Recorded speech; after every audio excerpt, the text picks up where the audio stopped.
प्रेमी साथियों, मानव जीवन में आकर पति और पत्नी का दोनों का जोड़ा एक ऐसा जीवन ताबे का जोड़ा होता है कि एक दूसरे से संबंध होता है, एक दूसरे दुख और सुख में शामिल होते हैं।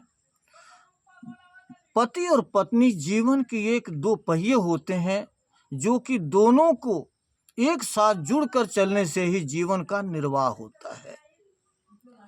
पति को चाहिए कि पत्नी से भी राय लेकर कोई कार्य करे और पत्नी को भी चाहिए कि पति से कोई राय मशवरा के बगैर अपने कोई मनमानी कार्य न करे।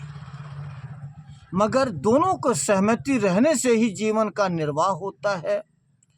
प्रेम से और सुख शांति से जीवन निपटता है।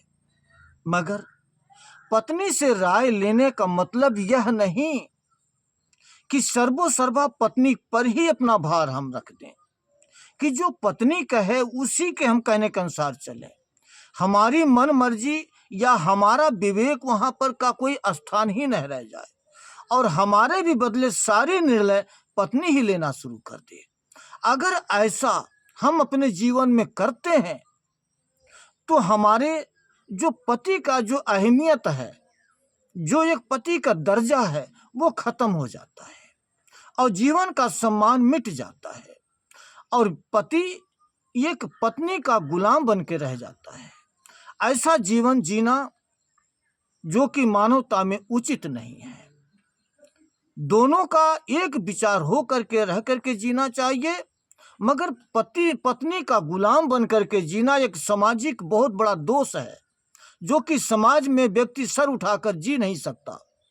ऐसे विचारों से पति को या पत्नी को अपने अपने पर कंट्रोल करना चाहिए और अपने जीवन को सार्थक बनाने के लिए दोनों को मिलकर सम्मान से जीवन जीना चाहिए। यही एक मानवता का सीख है, यही मानवता धर्म है। साहेब बंदगी।